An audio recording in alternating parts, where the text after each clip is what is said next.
Hello, good evening, or whenever you come across this, and happy February 7th. This is the day of Utopia.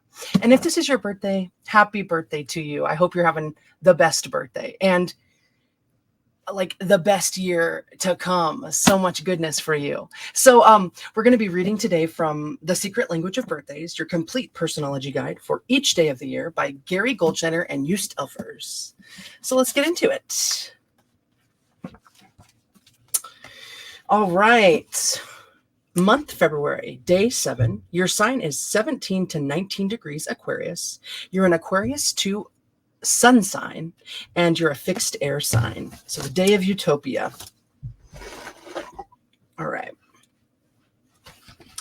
Those born on February 7 have a social vision and a desire to right existing inequalities.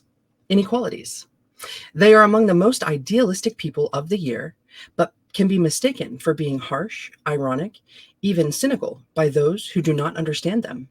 It is true that February 7 people are severely critical of life as it is, but not without an idea of what it could be. Their efforts to live by their ideals, however, and hopes that others will also, are not always realistic. Those February 7 people, less openly critical, are sometimes taken for being innocent or naive, primarily due to their natural air and youthful manner. Indeed, they value greatly the sincerity of youth and seek to keep it alive in themselves. They generally believe that what is closest to divinity, nature, or universal values is the best that there is. Any naivete notwithstanding, February 7 people are usually astute judges of character and students of the human heart and personality. As a rule, they pick their friends very carefully. If they take on the responsibilities of a family and have children, they emphasize fairness and usually try to remain open to their children's point of view. February 7 people believe that children can teach us a great deal and that childhood should be as happy as possible. Those born on this day do not stand for cruelty toward the weak and unprotected.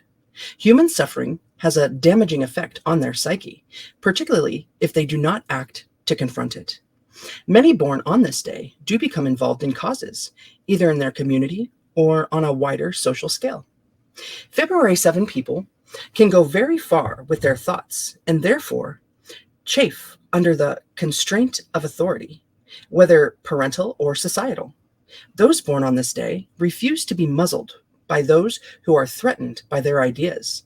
Valuing spontaneity, they also like to see others express themselves honestly and openly, even if they do not agree with them. February 7 people are categorically opposed to repression, stiffness, repetitive habit, and reactionary tendencies, which they see as deadening to the human character. Those born on this day have their work cut out for them if they wish to convince others of their views. They can meet with stubborn resistance from more practical and less idealistic individuals who feel that the status quo, although not perfect, is preferable to change.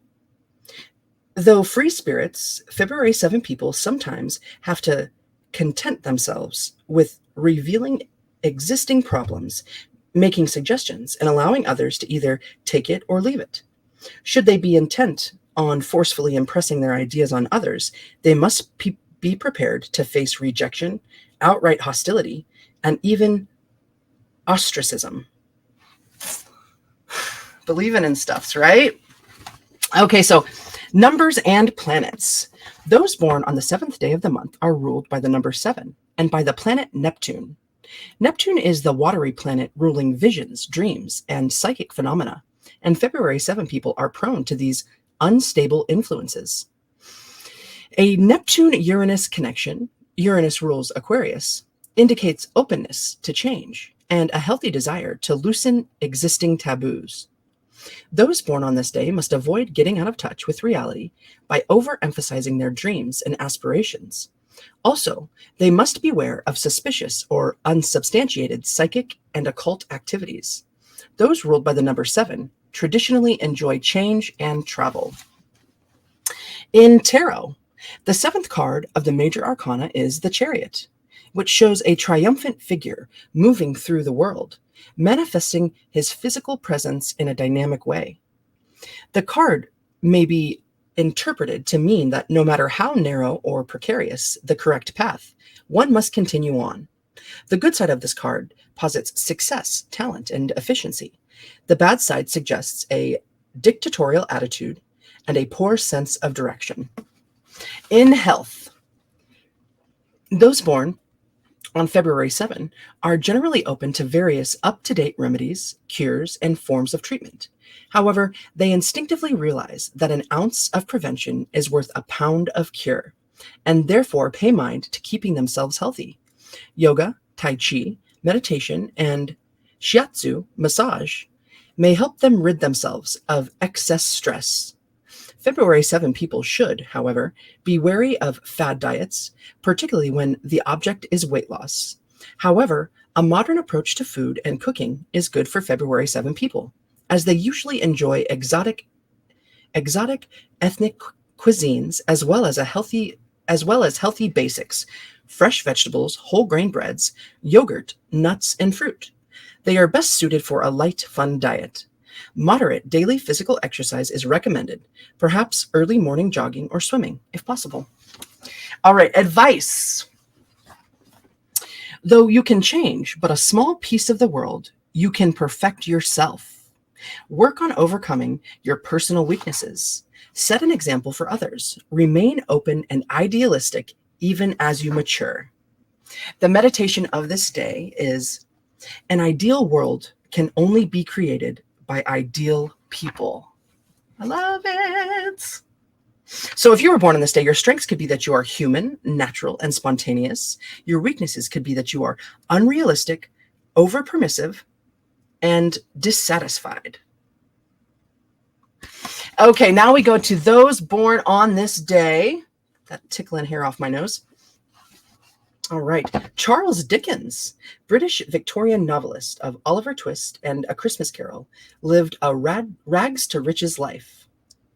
Sinclair Lewis, a novelist, first American to win Nobel Prize for Literature, of Aerosmith.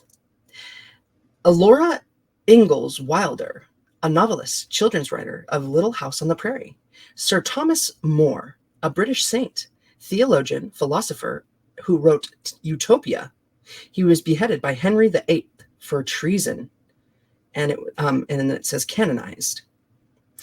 Anne Wang, a computer genius, entrepreneur of Wang Corporation and Wang Corporation founder. U.B. Blake, which is E-U-B-I-E, ragtime jazz pianist, composer, and concerts in his 90s. Alfred Adler, a Viennese social psychiatrist.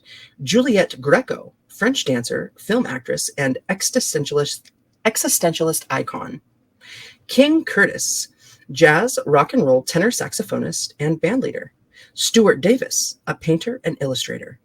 Buster Crabbe, a bodybuilder, fitness expert, film actor in Flash Gordon. Guy Talese, a writer of Thy Neighbor's Wife. Russell Drysdale, an Australian painter. Raymond L. Bisplinghoff, an aeronautical engineer. Daryl S. Jackson, an Australian architect. Eddie Bracken, a film actor. Man, that hair is still right on my nose. Okay. Ooh. Alfred M. Worden, a U.S. astronaut. Osip Gabrilowitsch, a Russian pianist. Norman J. Anderson, a combat aviator, U.S. Air Force brigadier general. And lastly, we have Merrill Womack, a gospel performer. Wow. Awesome. Those pronunciations were a lot easier today. So cool. So the day of Utopia. I'll close it out with this meditation again. An ideal world can only be created by ideal people. So dang, I hope this could help you. Take it with you if it can. And if you're interested in the daily oracle, I'll link it below once that's all done and loaded up. And I'll see you next time. Mwah. Thank you.